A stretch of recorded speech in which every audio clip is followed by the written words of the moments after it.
Permissions for recording have been granted. So if you had requested that in the chat, you should now be able to record. Dr. Vanderhoff, it is 11:02, so I believe I can hand it over to you to begin. Well, thank you very much, Alicia. Good morning. I'm Dr. Bruce Vanderhoff, Director of the Ohio Department of Health. The Delta surge continues to drive very high COVID-19 cases, especially across northern Ohio, and very high rates of hospitalization. Yesterday, we reported 8,707 cases of COVID in just the previous 24 hours. Also, as of yesterday, there were 4,297 patients in the hospital with COVID-19, a high we last experienced in January of this year. And that was during last winter's surge. 1,100 of those patients were in the ICU, higher than we had during the height of our recent fall surge, and consistent with numbers we experienced 1 year ago, last December, just as COVID-19 cases were becoming available, vaccines were becoming available to the very first Ohioans. Now, the current surge in COVID-19 hospitalizations is simply putting a dangerous strain on the state's healthcare infrastructure. We are, yet again, in a serious situation, every bit as serious as last December and January. Hospitals are being severely strained, not only because of the high numbers of COVID-19 hospitalizations, but also as a result of staffing challenges, particularly among the dedicated healthcare workers who have been fighting this virus on the front lines for months and months on end. When our hospitals are stressed to this degree, it strains their resources to care for other patients needing regular or emergency care.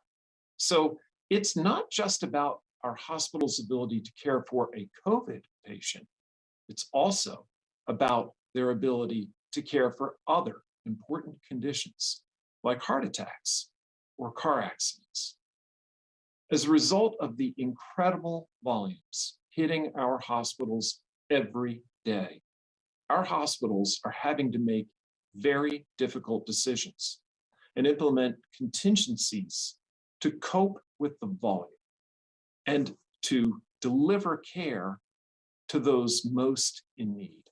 Now, many have diverted to not only accepting the patients who may have previously been referred to them, but accepting, for example, only traumas that meet certain criteria or have had to reschedule many surgeries or other procedures. They've diverted patients to other hospitals far from where people live, and they've even had to limit patient visitation.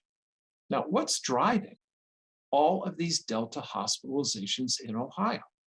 Well, when we look at the data, our COVID-19 hospitalizations continue to be driven largely by unvaccinated Ohioans. Severe illness with COVID-19 is, as we know, largely preventable thanks to our vaccines.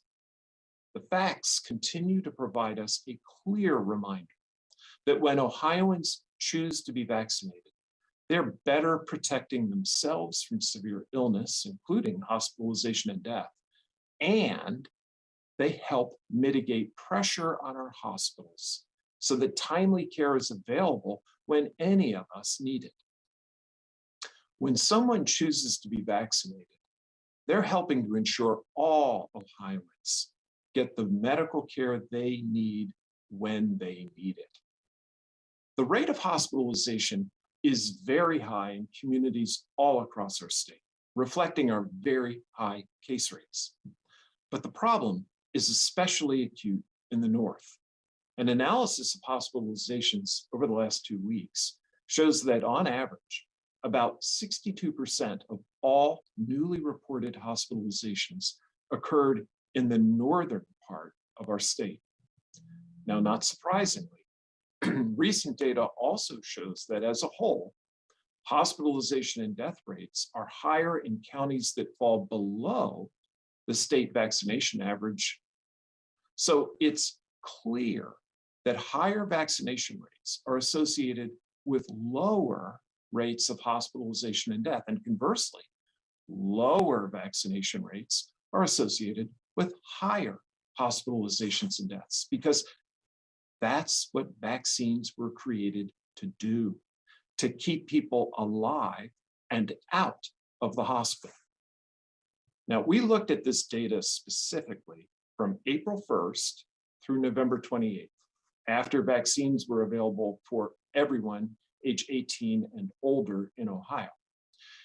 And our findings show that COVID-19 vaccines have consistently worked as designed, which is to protect us from severe illness, the kind that results in hospitalization or death.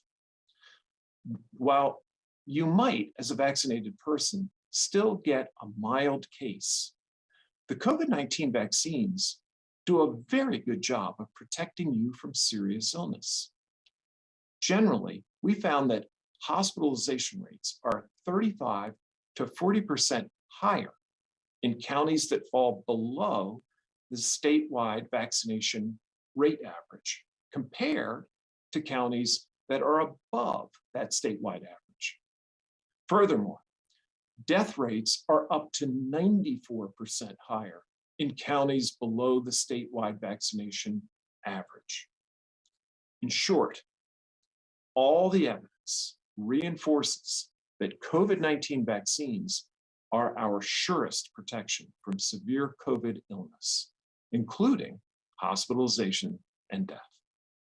Now, joining me today from the northwest corner of the state, where we're seeing extremely high hospitalizations as well as COVID-19 cases, is Dr. Gary Seaman, whose role primarily is that of a family physician at Parkview Health, and who also serves as medical director for the Williams County Health District. Dr. Seaman, we've heard that hospitals are inundated, and you're working in the urgent care one day a week, and are actually there, I believe, right now, where you're certainly on the front line of seeing the large increase in patients. Can you explain more about what you're seeing and how you're encouraging the patients that you see and people in your community to protect themselves? Sure. Well, first, Dr. Vanderhoff, thank you for having me today. You hit the nail on the head. Vaccination is our best protection. And sitting here in Williams County for the last 3 weeks running, we've seen a huge surge in COVID cases, just 230 cases in the last 1 week of patients having COVID, 7 new hospitalizations and 2 deaths. At any given time, we're averaging probably 10 to 15 patients in the hospital with COVID. High 90% of those are unvaccinated individuals. The deaths are certainly related in individuals who are unvaccinated. You're right, our hospital is inundated.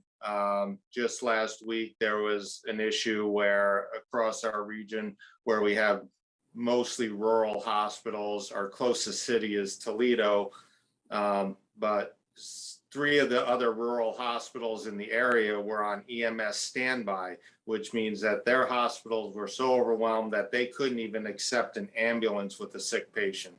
So that patient from 45 minutes away needed to be diverted to another hospital. It wasn't a 10-minute ambulance trip for a sick individual. It was potentially 30 to 45 minutes to get the care they needed. That's a delay in care. That's a delay in urgent care.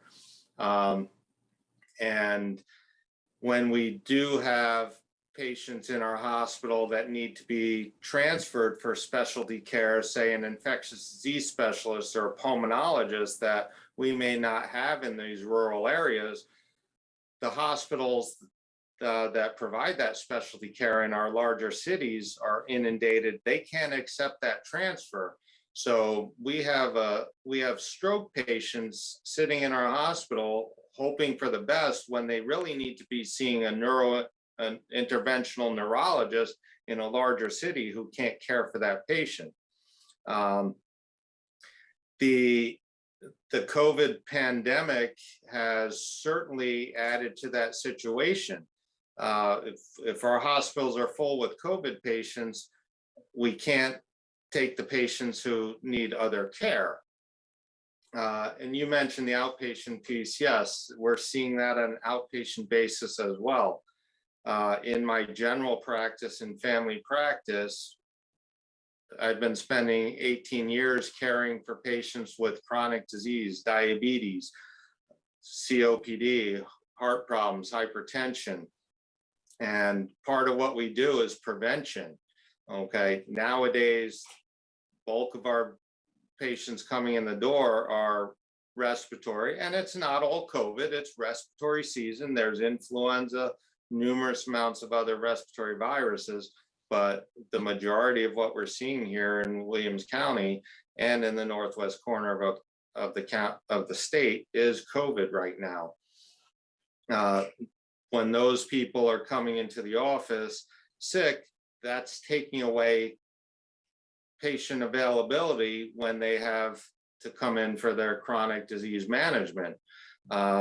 We as family doctors can't see the patients that need to be seen for their chronic illness.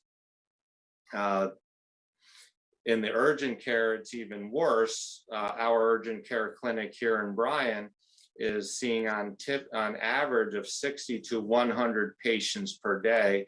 And I would say the vast majority of that is respiratory ailments. Sure, we see our broken bones and sprains. And honestly, I feel liberated when I get to see that sprained ankle. It's becoming very monotonous.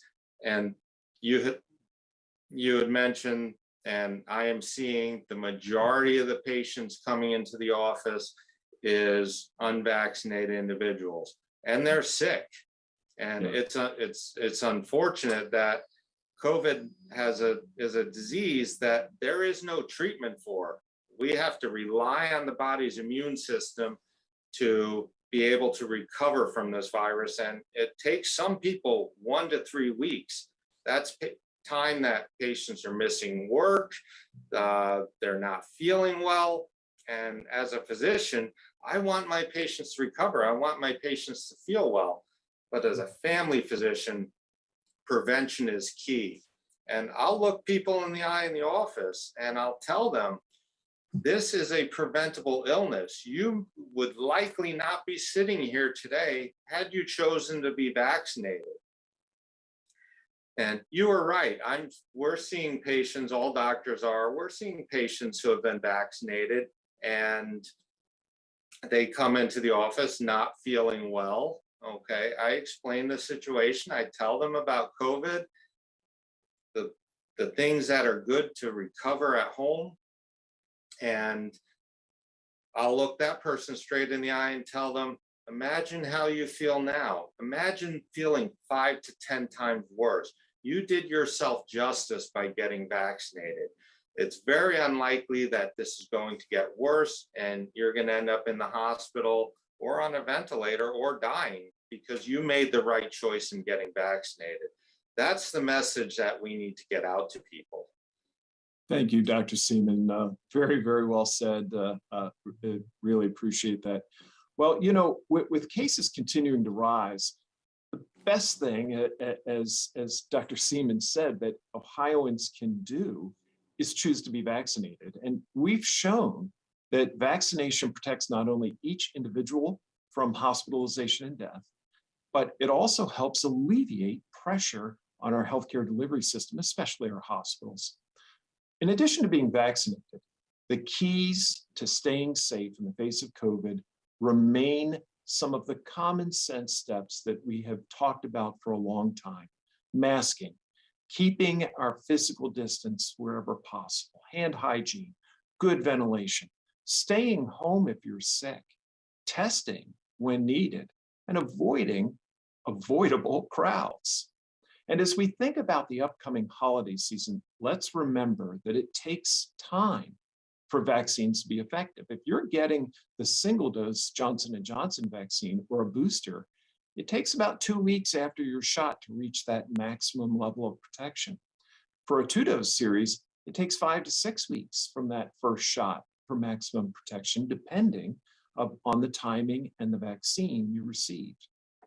Now, as we think specifically about the upcoming holidays and potential gatherings, let's remember that Christmas is just 2 weeks away from this Saturday. And the best gift that you can give your family is to protect them from getting really sick or worse. So in addition to getting vaccinated against COVID and flu, if you're planning to gather in the coming weeks, you might also consider getting tested before going to that holiday gathering. Well, next I'm joined by Dr. Teresa Zirid, who's president of the Ohio Academy of Family Physicians and who works in the Premier Health System as a family physician. Dr. Zirid, as a family physician, you of course treat patients of all ages when they are sick and otherwise, and you're, I'm sure, working to help keep them up to date on their immunizations. Tell us a little bit about why it's important to protect the whole family, parents, grandparents, children, with regular immunizations, including flu shots and the COVID-19 shots. Thank you, Dr. Vanderhoff, for having me, and a great question. As you know, in the United States, vaccines have greatly reduced or eliminated many infectious diseases that were once very deadly. And that's vaccines across the board. So I tell my patients that they can help protect themselves and their loved ones from diseases with vaccines by being able to lower their risk of getting certain diseases, examples being flu, influenza, hepatitis B, HPV, all those routine vaccines that we manage. And then it can also lower their chance of spreading diseases. And one of the big vaccines there that we really became aware of a while back were infants who could get pertussis or whooping cough. And we didn't realize that adults were the ones that were carrying that disease, and managing it was what we needed to do to take care of our infants who couldn't be vaccinated at that point. So we've come a long way in trying to manage all of this, but it is a twofold, make sure we're taking care of the individual and then taking care of the community as well. Thanks. You know, with so much going on right now, Dr. Seaman referenced that, we're in that respiratory virus season. We've got colds, we've got flu, RSV, and COVID-19. What are some of your thoughts and what are you recommending to your patients as it relates to testing in this season of the year? Well, certainly we're looking at influenza, RSV, and COVID as being kind of our big three respiratory issues right now. We noticed that with influenza or with the flu, you feel bad almost immediately, as you're looking at those symptoms. And then you, after that runs that 4 to 5 day period, you start getting better. With COVID, it's a little bit different. It kind of rumbles along a little bit and you don't start feeling horrible immediately. You feel bad several days later. So they do carry some of the same symptoms if you look at cough, fever, but with COVID, we're still seeing that loss of sense of smell and taste as being a big indicator. I tell folks, let's see what's happening, but watch those symptoms and we can always test. And that point of care testing is becoming so important to be able to identify what we really have going on so that we can start treatment as it is appropriate. Well, thank you so much, Dr. Zirid. As we've discussed and referenced at length already today, it's incredibly important to get vaccinated to protect yourself from COVID-19. In addition, this is National Influenza Vaccination Week, and I want to stress the importance of getting a flu shot for yourself and other members of your family. Flu remains a significant public health concern, And the CDC recommends a flu shot for everyone older than 6 months of age. If you haven't already, please schedule your flu shot today. You can even get it at the same appointment as you get your COVID-19 vaccine. Finally, as you know, we continue to run genomic sequencing in an effort to help identify variants that are active in Ohio. Genomic sequencing is performed on a positive PCR test sample when there's enough of the original sample and there's a high enough viral load in that sample to actually do the further genomic sequencing. On the other hand, most of our rapid home-based antigen tests actually can't be sequenced. Now, at this time, the Omicron variant has not yet been detected in Ohio, but it's only a matter of when, not if, that variant is detected here in the state. Now, while there is still plenty to learn about Omicron over the coming days and weeks, we are closely monitoring new data and emerging research as it becomes available. Now, because the early reports from South Africa have pointed to Omicron being potentially more contagious and more likely to reinfect people, there's naturally been concern regarding whether vaccines would continue to protect us. The results of the early research regarding the vaccines are, however, encouraging, reinforcing the benefits of both the primary vaccination series and, when it is time, boosters. First, research out of both South Africa and Sweden have in the past days pointed toward relatively modest reductions in antibody responses to the Omicron variant. Reductions described as one of the lead researchers in South Africa, Dr. Alex Segal, as better than expected. And that suggests that while a vaccinated person may have more risk of some mild infection related to Omicron, there should still be considerable protection against serious illness.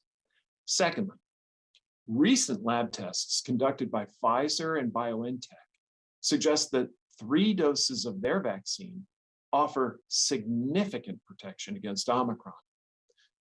How do we know this? Well, first, blood samples obtained from people 1 month after they had received a booster shot showed neutralizing antibodies against the Omicron variant that were comparable to the levels of antibodies that were seen against previous versions of the virus after 2 doses.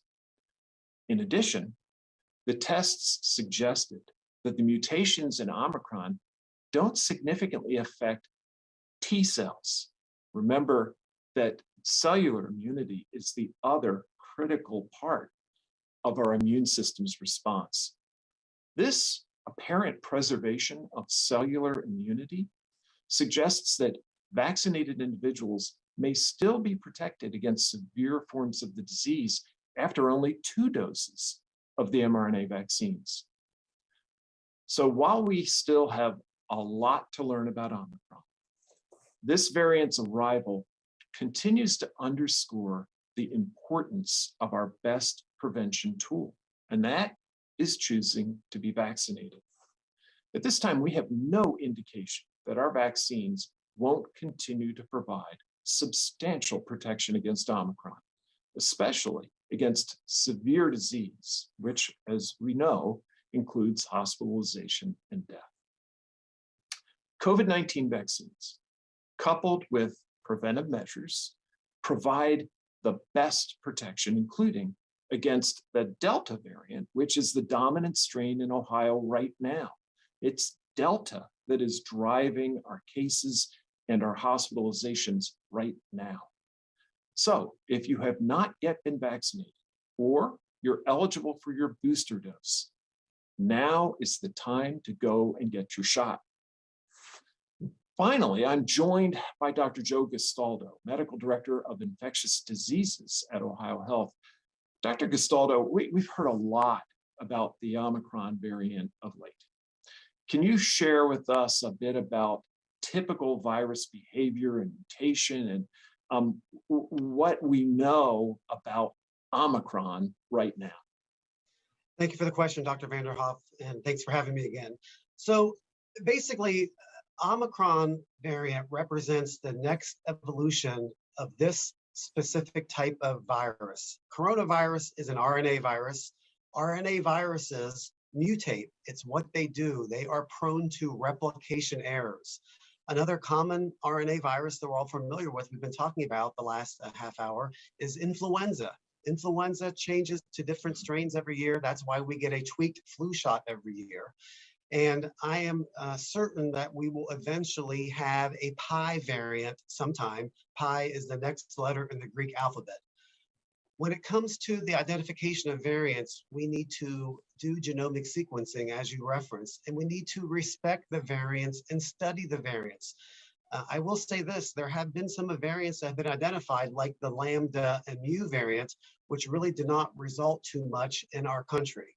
When there is a new variant described like Omicron, we need to really do a lot of studies to really understand what's going on. And it's more than just lab studies, it's real world studies. And as you mentioned a few moments ago, Dr. Vanderhoff, we are learning more really on a daily basis on how Omicron performs. However, we still need to wait for further real world data. Some of the questions I want to know about Omicron is, number one, is it more contagious? Based on information we have so far, it's looking like that is the case. There's more Omicron being seen in the United Kingdom and South Africa. Number two, do people who have infection with Omicron, are they sicker? We don't know that with certainty yet, but based on information superficially that we're getting from South Africa and parts in Europe, that is indeed the case. And then number three, do our vaccines still work? And as you mentioned moments ago, it does appear that our vaccines still provide a wonderful layer of protection against severe disease, even more so with a booster. So Omicron is here probably in Ohio. We have not yet identified it yet, but when we do first identify it, it's nothing really to be alarmed about. We have the tools we need already today. And in the setting of what we've been doing now for almost 2 years, nothing changes in how we really defeat Omicron and any potential future variants. Thank you so much, Dr. Castaldo. You know, Ohio has been tracking also what we've referred to as breakthrough infections, defined as those that result in hospitalization and death. And this is consistent with the definition that the CDC uses for breakthroughs. Right now, about 95% of all of our COVID-19 hospitalizations and deaths are still among the unvaccinated. Can you explain to us how vaccines like those for flu and COVID are actually designed to protect you? Can someone who's fully vaccinated and for whom the vaccines actually work still end up with COVID-19? And if so, how does that work? Yeah, thank you for that question, Dr. Vanderhoff. And, you know, as we have been having vaccines now for a year, some really common themes with the flu shot also exist. You know, the flu shot, like the COVID-19 vaccine, if you get the flu shot and the COVID-19 vaccine, you could still get infection, although you're less likely compared to someone unvaccinated. But what's most important for the immunity you get from a vaccine is exactly what Dr. Seaman referenced. Getting vaccinated gives you a wonderful layer of protection against severe disease.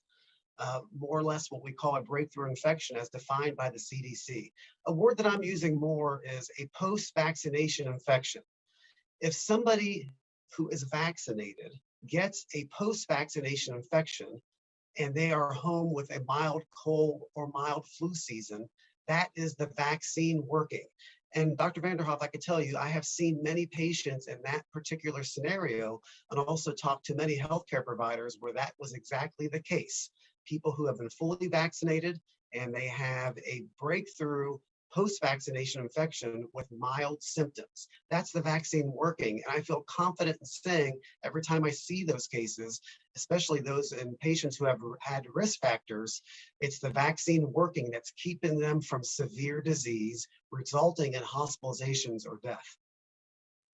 Thank you so much. Well, we need to remember that the COVID-19 vaccines, as well as other proven preventative measures like wearing masks indoors, maintaining our distance from others, washing our hands, improving ventilation, staying home. All these work together to help protect us and prevent the spread of COVID-19. If you're sick with symptoms of COVID, you should immediately get a test. Even if you're vaccinated, it's important to follow preventive measures to protect yourself and others. Now, if you test positive for COVID, how you and public health officials react isn't determined by the variant you have. So regardless of which variant may be spreading, and it's Delta right now, isolation and quarantine remain key to preventing further spread of the virus. This is, really hearkening back to what we were taught as children. When we're sick, we need to avoid being around other people so we don't spread what we've got. The importance of a positive COVID test is that it gives you knowledge that okay, I've got COVID. I need to isolate myself for a certain period of time. I need to approach my illness in a certain way. What's not important about that is which variant you have. We'll follow that epidemiologically. We'll keep our eye on what this virus is doing, but it doesn't change your treatment. It doesn't change what you need to do. Now, let's remember our hospitals are facing as great a challenge as ever, with numbers that they are facing that are equivalent to what they faced last January. And that's compounded by the fact that there are fewer health professionals in the workforce now than there were then. Sadly, these hospital cases continue to be driven largely by unvaccinated Ohioans. And remember, as we've said over and over, vaccination is your best protection. And when more Ohioans choose to be vaccinated, they're not only better protecting themselves from severe illness and hospitalization, death, they're relieving pressure on the healthcare systems that support their community. The bottom line is there is no time like the present to get vaccinated. Now, Alicia, I think we can move to taking questions. Thank you, Dr. Vanderhoff. Our first question today is from Dan DeRose with WOIL. Good afternoon to all the doctors who took the time today. We certainly appreciate it. I want to go back to some of the statements made by Dr. Seaman, and maybe this applies to some of the other doctors on the call. When he said he looks patients in the eye and says you need to get vaccinated, I'm assuming there's some patients who tell him I'm not doing it. Does that frustrate you as a doctor? You're the expert. You're the one who you're seeing patients get sick. What is the response when you look them in the eye and say you need to get vaccinated? Well, thanks, Dan, for that very, very good question. I'll kick it off and then turn to my colleagues. One thing I think that we as doctors are very accustomed to is educating, of providing our patients with the best information we can. And sometimes, yes, it does happen that we make our best medical recommendation to a patient and they might choose not to follow that recommendation. Obviously, as a healthcare professional, that does carry a certain level of frustration. But I think that our approach typically is to stick with that patient and keep reminding them the next time we see them and the next time that this really is what we think is best for them. And that's a part of being a doctor. Let me turn to my colleagues because I'm sure they both can speak from vast experience to this question. Dr. Zirid, would you start? Certainly, thank you. Yes, it's a great question, and it is somewhat frustrating sometimes when your patients won't take your advice necessarily, but I keep working on them. Just like Dr. Vanderhoff said, you keep telling them every time they come in for a visit, you ask again, wouldn't you consider getting this? Because I think it's the best thing for you, for your family, and for everyone around you. Eventually, I've been lucky I've worn a lot of them down. so that's been good. Dr. Gastaldo? Yeah, what that's would a you great add? question. And I can tell you too, when we talk to patients who have not yet been vaccinated, these types of encounters take time. They are really a time investment for every provider having these conversations. And we want to obviously respectfully engage patients, or for that matter, anybody who has not yet been vaccinated. But we really want to understand where they're coming from, understand their fears, their concerns, their feelings of anxiety, understanding that they may be following misinformation that's out there.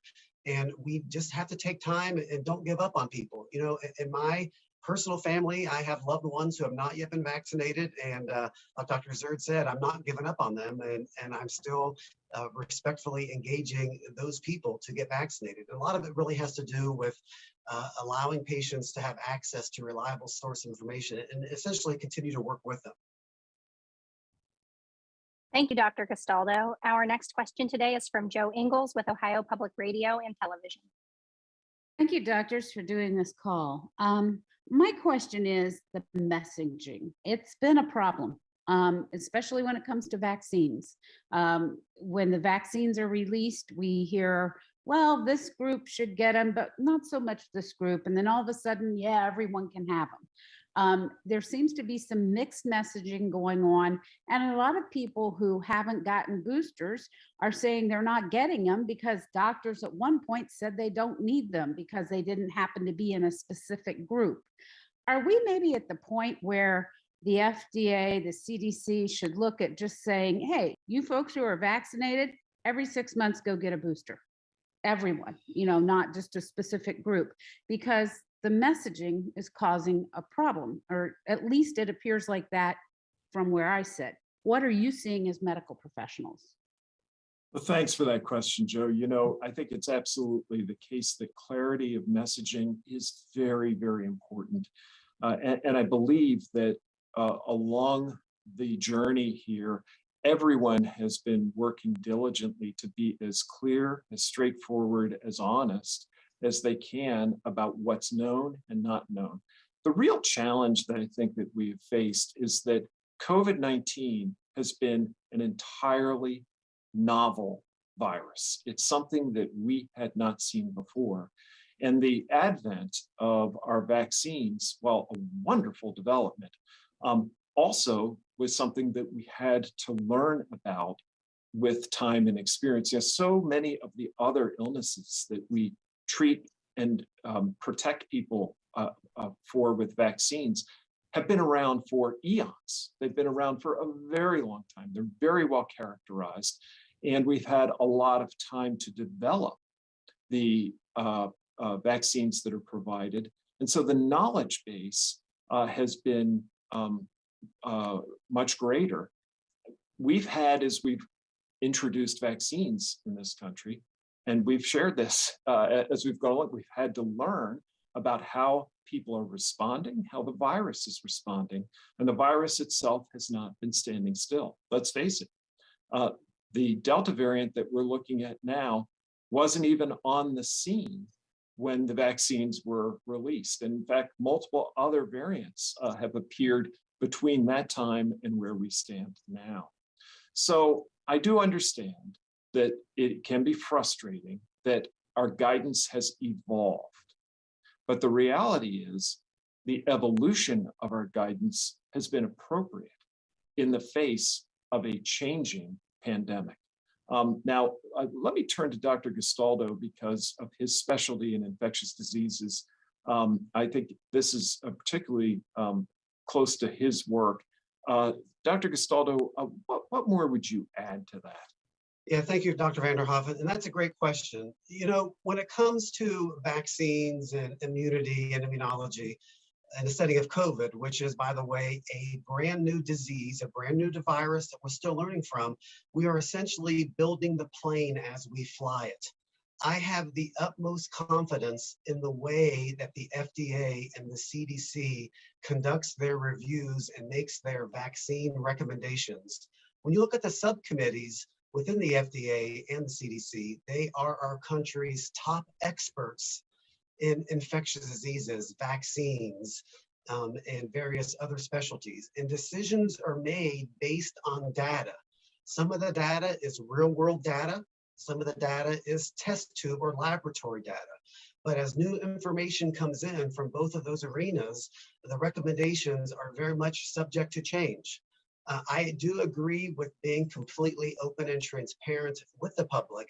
But again, historically, we have never been in a situation like this.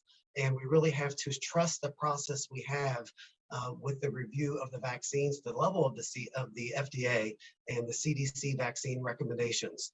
The way our country views vaccines and makes the recommendations are the gold standard of the world. No other country does it in such a transparent way as far as how the decisions are made. And I have the utmost confidence in that process. Thank you. Our next question comes from Titus Wu with the Columbus Dispatch. Hi, doctor. Thanks for doing this. My question is kind of, so there's been, national news reports about Ohio being, one of 6 states accounting for, more than half of the country's, recent hospitalization surge. The other states being, nearby Pennsylvania, Michigan, Indiana, New York, Illinois. I'm just curious as to, I guess why you think, Ohio, as opposed to the majority of other states, why we're seeing the biggest hospitalization surges in the country in Ohio. Well, thanks. That's, of course, not only a very good question, but it's the very kind of question that public health leadership across the region looks at very carefully. A couple of things that we have to bear in mind. Certainly, climate and weather, we know with this virus plays a role. And that region that sort of surrounds the Great Lakes of our country has been experiencing over the last couple of weeks, a shift towards some very, very cold and more inclement weather that drives people inside. And of course, once we have people inside as opposed to outside, as we've talked about throughout this pandemic, the risks of sharing or transferring any respiratory virus becomes that much greater. And that's true for COVID-19. So I think that's a piece of it. Another piece of it, though, and we see this, and I commented on it in my opening comments, a piece of it, though, clearly is a correlation between geographies that are poorly vaccinated versus geographies that are better vaccinated. And right here in Ohio, we can see that there's a tendency for parts of Ohio that are less well vaccinated to have higher rates of COVID-19 and higher hospitalizations compared with parts of Ohio that have better vaccination rates where the disease is less active. And of course, you're affected by the neighborhood you're in. And even when you look at the state of Ohio, and if you look at some of the maps, there are lots of them that are posted out there. You can look, the New York Times often will post a map. These maps show pretty clearly this gradient of more activity in the northernmost parts of our state than we see in the southernmost parts of our state. And then the communities that spread out across the northern tier of the United States, from Minnesota all the way over to Vermont and New Hampshire, including upstate New York, where you're seeing very high levels of the disease. Again, Dr. Gastaldo, infectious disease doctor, I don't know from your specialty perspective if there's anything you'd add to that. Yeah, Dr. Vanderhoff, I think you hit them all excellently in your discussion. Like you said before, what we are having right now in Ohio is part 2 of the Delta surge. I'll call it the winter surge. And this is still a very contagious, transmissible virus. It's looking for people who don't have immunity. It's looking for people to infect. And if you look at the heat map of where all the COVID cases are in Ohio and even other northern states, we are seeing more COVID in areas that are under-vaccinated. So that's one part of it. Another part of it, like you said before, Dr. Vanderhoff, it's a change of the season. It's colder out. People are indoors more. We all have COVID fatigue. We have holiday gatherings, we have people traveling. We have many, many factors that are contributing to what I call our winter surge. There are things on the horizon that we could deal with when they pop up, like Omicron, but still today, what's different today than last year, we have the tools available to offer a wonderful layer of protection to everybody, and that is a vaccine. And that wonderful layer of protection is protection from severe disease resulting in hospitalizations and death. Thank you, Dr. Gastaldo. Our next question today is from Danny Eldridge with Hannah News. Hello, Dr. Vanderhoff. So my question is about the hospitalizations, and can you just put it in context? Like, how severe is the situation? When might we start to need to see restrictions come back if hospitals, continue to fill up? And what other strategies besides, obviously what you're doing now with just encouraging people to get vaccines? What other strategies can the state employ to get our rate up to what some other states are at? Yeah, thank you. Very important question. And as I referenced in my opening comments, the situation now in terms of hospitalizations in our state, especially in the northern portions of our state, is as severe as it has ever been. We're looking at hospitalization numbers that parallel those that we saw at the height of last winter's surge. These are very, very substantial levels of hospitalization, and hospitals are already across our state having to take extraordinary measures to be able to respond. And I outlined a number of those, but they include things like putting off procedures and surgeries. They include things like having to transfer people significant distances in order to receive care.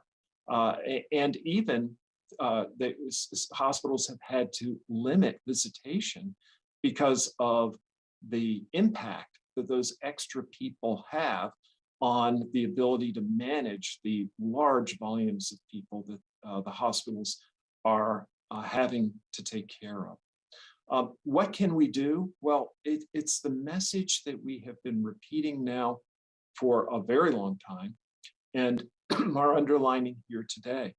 Vaccination is really the key. We all need to either get vaccinated or get our boosters. In addition, wearing masks and avoiding contact. Let me open it up to my colleagues and see if they would add. Yeah, well, one thing too, we don't want to forget the other tool that we have. And we have one outpatient tool now, and hopefully soon, two other outpatient tools. And just to reiterate what Dr. Vanderhoff said, the most important protection you have is a vaccine. Monoclonal antibodies are available. We give monoclonal antibodies to at-risk people who have symptomatic COVID-19 in an effort to keep them out of a hospital. At Ohio Health, that has served us well. We have had great success in giving monoclonal antibodies in an effort to keep people out of the hospital. Hopefully, sometime in the very near future, we will have access to two oral antiviral agents, one by the name of molnupiravir, the other one is called Paxlovid. And molnupiravir right now is going through the FDA review process, and Paxlovid will hopefully be following in the near future. These antiviral agents look promising as potential tools to keep at-risk people out of the hospital. But when these medications come out, initially, their supply is going to be limited, and hopefully we'll get more as time goes on. So that's what we have right now for our tools, and we need to think about using them in the appropriate patient. Thank you very much. Our next question is from Haley Nelson with ABC6 and Fox 28 Columbus. Thank you for taking the time to do this. I'm curious, kind of jumping off that last question, is there any consideration about activating the Ohio National Guard to help at Ohio hospitals? I know today there were some Indiana hospitals, for example, who requested that help from their National Guard dealing with similar situations and concerns. Well, I can tell you that's always a consideration. However, we have to remember the nature of the Guard. The Guard is made up of Ohioans, And in the case of the kinds of Ohioans that we would be looking for to help with our hospitalization issue and the staffing of our hospitals, that largely means highly trained healthcare workers. And we could, by activating the Guard, one of the problems there would be taking valued healthcare workers from one part of Ohio and moving them to another. The challenge with this COVID-19 surge is, while yes, it is more acute right now to the north, it's not like any part of Ohio is doing real well. The rates of COVID-19 in every county in Ohio are very high. Hospitals in every part of Ohio are being significantly impacted. So in this state, the idea of moving healthcare workers from one portion of the state to another, it isn't as appealing. Doesn't mean that it's not something that at some future point wouldn't be a good idea. It is something we watch and we monitor. Meanwhile, we've been working very closely with the hospitals and the Ohio Hospital Association to pursue a whole variety of strategies, some of which we've outlined, but some of which also look at ways that we might potentially be able to improve the overall staffing situation. That work is going on daily and will continue to go on as we go forward. Thank you, Dr. Vanderhoff. Our next question is from Jim Province with the Blade. Hi, Dr. Vanderhoff. I might have wanted to ask this question of Dr. Seaman, but you've talked about the correlation between illness and the unvaccinated. But I haven't heard an explanation as to what it is about the northern region of the state that has made it less receptive to vaccines. Why isn't the messaging working there? Well, one of the things that we have been very consistent in terms of how we have approached this has been to appeal to the people of Ohio with good information, with good knowledge. We have had a focus on addressing concerns about the vaccine and hitting those concerns head on, winning people to what we believe to be the right medical decision. And I think earlier you heard a discussion among us as physicians about the challenge that we face with all kinds of medical decision making and the importance of being persistent and consistent in our messaging about the importance of, in this case, getting a vaccine. You know, there are a whole variety of reasons that people may have hesitation about getting vaccines, and they range from fears about safety that we've attempted to address, belief that perhaps the virus is not going to impact them, which we've tried to address, as well as some other fears that relate to trust, and trust in medical authorities or trust in authorities generally.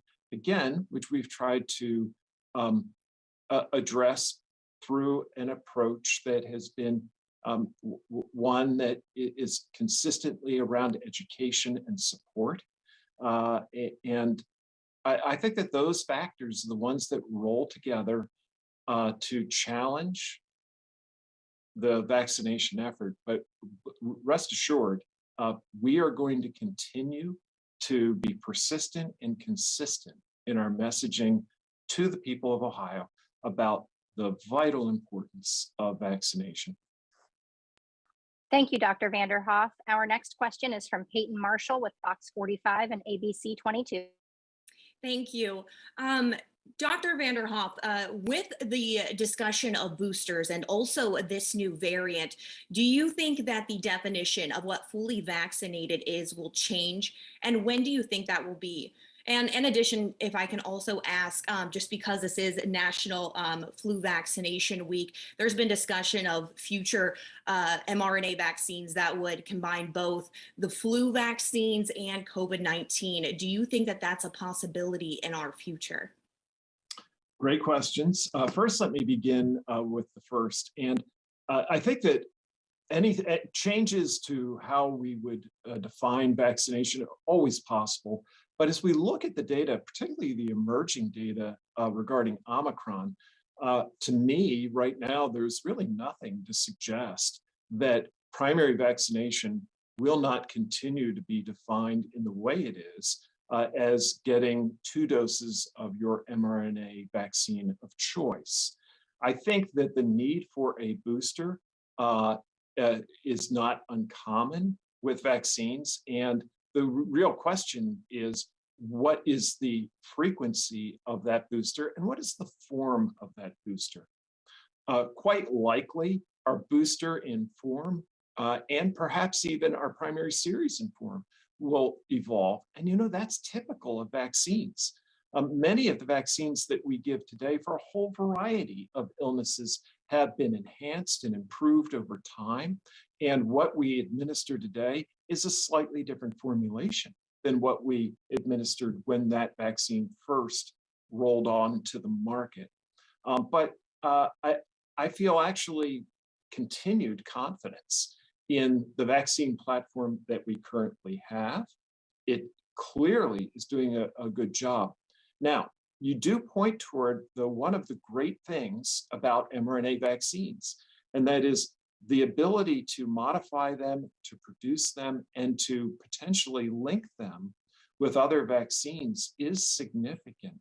And I think they do point towards a future where the convenience of vaccination will likely be enhanced even further.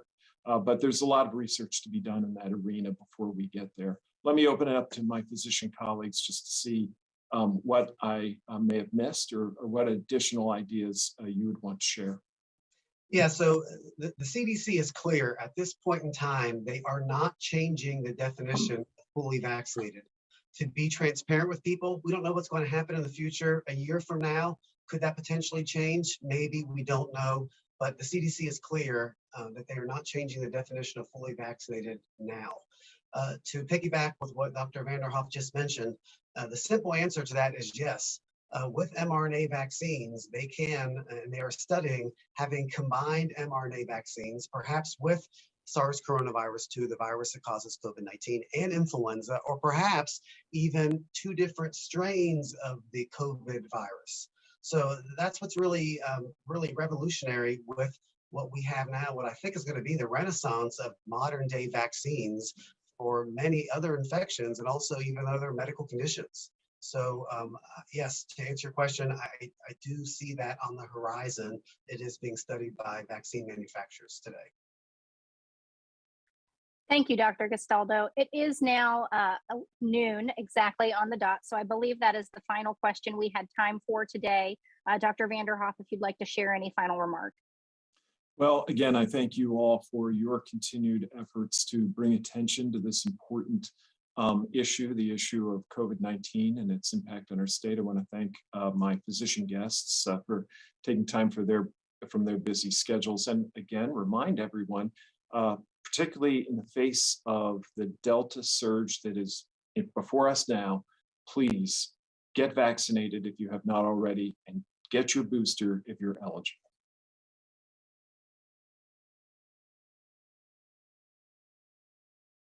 Thank you all for joining us. Have a nice day.